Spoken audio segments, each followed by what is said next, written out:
As humans, we are all aware that children are afraid of the dark. If we are to assume that all life is eternal, we can understand why, if we look deep inside. New souls are tied to the memories of what came before. They remember the eternal life until they are able to fully speak. That is the curse laid upon us by Eve eating the forbidden fruit. While the visual on this video will show you the knowledge that certain holy corporations have kept from us, the audio will give you the words that came before. Please, listen to the words, and go back to the beginning of this video, to read the texts on the screen. Knowing what we are being held from, is the key of all power against Satan. Why are they keeping certain things from us? If you have a great mind, you will see that these scribes were kept from mankind, for a reason. This world belongs to the devil. We were casted here for the sins of Eve and by proxy, Adam.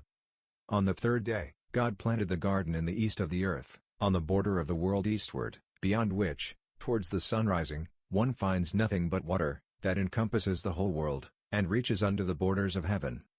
And to the north of the garden, there is a sea of water, clear and pure to the taste, like unto nothing else, so that, through the clearness thereof, one may look into the depths of the earth. And when a man washes himself in it, he becomes clean of the cleanness thereof, and white of its whiteness, even if he were dark dotted upon. Our seed, so many of these plagues and punishments. And Eve said unto him, What is it thou hast seen? 2. Weep and to speak to me in this wise. And he said to Eve, Seest thou not this water that was with us in the garden, that watered the trees of the garden, and flowed out? And we, when we were in the garden, did not care about it kiss, but since we came to this strange land, we love it, and turn it to use for our body.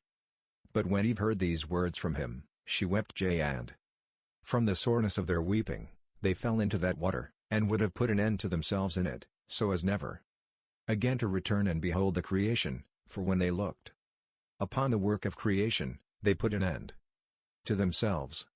And God created that sea of his own good pleasure, for he knew what would come of the man. He should make so that after he had left the garden, on account of his transgression, men should he born in the earth, from among whom righteous ones should die, whose souls God would raise at the last day, when they should return to their flesh, should bathe in the water of that sea, and all of them repent of their sins. Semicolon.